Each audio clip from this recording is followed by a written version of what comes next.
Factoring review video 2. In the previous video about factoring, we reviewed how to factor out a greatest common factor. In this video, we'll review factoring by grouping, which I like to call greatest common factor on steroids. Because really, the grouping technique is just 3 GCF moves in a row. But here's the motivation behind it. You'll notice on the board I have 2 4-term polynomials. 1, 2, 3, 4, 1, 2, 3, 4. Now, I could ask you to factor out the greatest common factor, but a quick inspection of both of them will reveal that the greatest common factor is 1. For example, in the first one, they don't all have x's, so I can't factor out an x. And the coefficients are 1, -2, 1, and -2, so all I can factor out there is a 1. But factoring by grouping isn't doing a GCF on the whole problem. It's doing a GCF on each half and looking for a larger GCF across the entire problem. For this one, I'm going to give you a step-by-step process.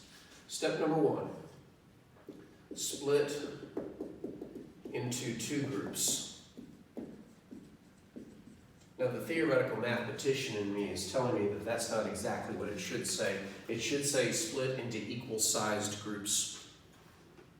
For example, if we had 6 terms, we could split it into 2 groups of 3 or 3 groups of 2. Which is the correct split? Well, it depends upon what happens in the next 2 steps. But in these cases, these polynomials only have 4 terms, so there's only one way to split them into groups, 2 groups of 2. Now, when I say split them, I literally mean split them like that. We'll do the first one and then the second one, but that's what I mean by split. It's still one big polynomial, don't get me wrong, but we're going to look at it as 2 halves instead of 1 whole. Your second move is to factor the GCF out of each group.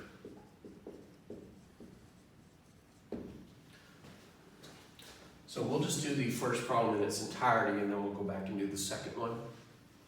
So in the first group, we're looking at these 2 terms and asking what they have in common.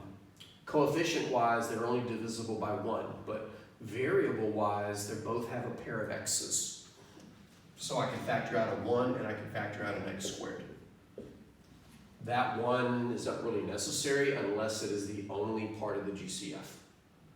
So I'm going to factor an x squared out of the first group, so each term is going to lose 2 of its x's. So x to the third will lose 2 of its x's. 3 minus 2 is 1. I get x to the first. Don't really need that 1 either. And on the second term, 2x squared loses its x squared, so it's just left with a 2. Or rather, I should say minus 2x squared and minus 2. So when I do a GCF move on the first group, I get x squared times x minus 2. Now the second group looks a little trickier, but 2 comments. Number 1, when you do the second GCF, you must always bring down the sign in the middle. Don't lose it, this is still an addition problem. Without it, it magically turns into a multiplication problem. So always bring down the middle sign. Secondly, you must take out a GCF. They have no letters in common, they seem to have no numbers in common, but remember, 1 is always an option. So if the only thing they are divisible by is 1, that is your GCF. And then divide everything by positive 1, which changes nothing. So the x stays in x and the 2 stays in -2. Now at this juncture, the expression technically is not factored. Remember, to factor something means to rewrite as a multiplication problem. I have not rewritten the entire expression as a multiplication problem. The entire expression is still an addition problem because I brought down the sign in the middle. This half is multiplication, this half is multiplication, but as a whole, it's not. However, look at the 2 halves. This half has a factor of x minus 2. This half has a factor of x minus 2. These have a common factor of x minus 2. In fact, it is the greatest common factor of the 2 halves. Your third move, and this will let you know if what you're looking at is actually a grouping problem. I should have prefaced this before we started. 4 terms does not make a grouping problem. 4 terms suggests it might be a grouping problem. You'll know it's a grouping problem if these 2 parentheses end up matching. So your third step is if the parentheses match, comma, factor them out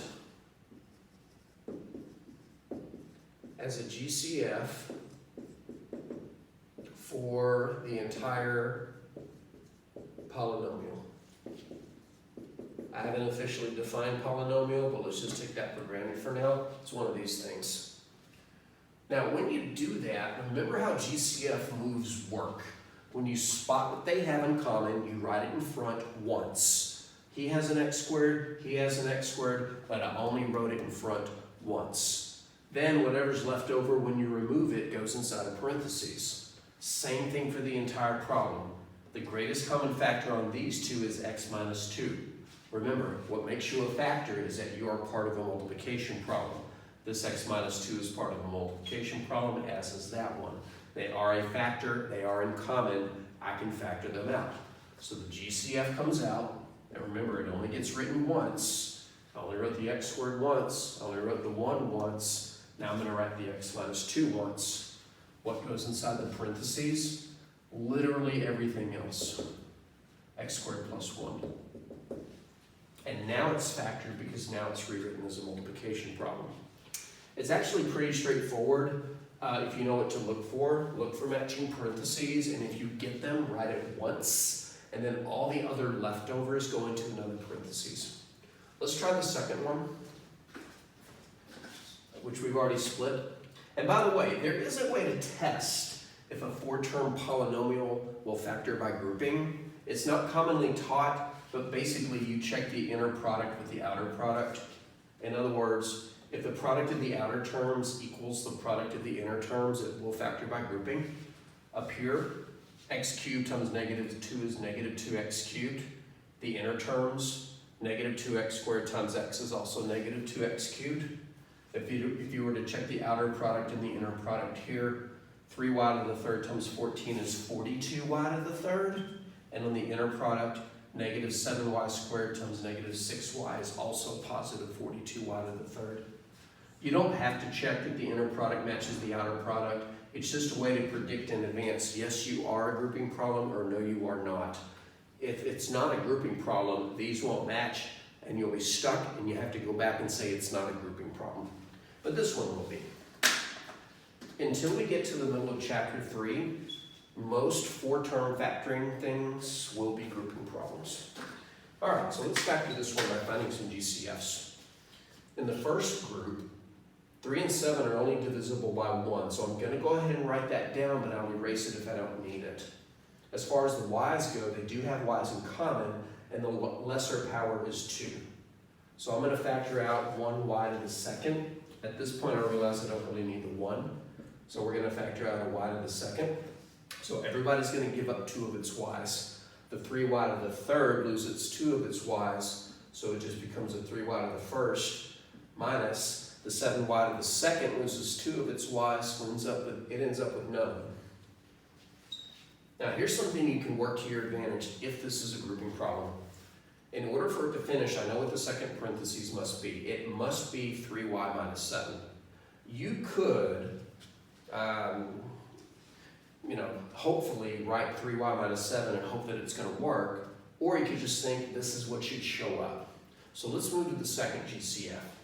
Remember, in a grouping problem, you always bring down the middle sign. It will tell you which type of GCF you should factor out. So in this case, I'll be factoring out a negative GCF. 6 and 14 are both divisible by 2 and nothing greater, and they don't both have y's in common. So I'm going to divide everything by negative 2, which will change its sign and cut its coefficient in half. So this will become positive, half of 6 is 3, didn't mess with the y. This will become negative, half of 14 is 7. These match as I needed them to. If the two parentheses match, they get factored out as one big GCF, and then all the remaining pieces, the y squared and the minus 2, become the second factor.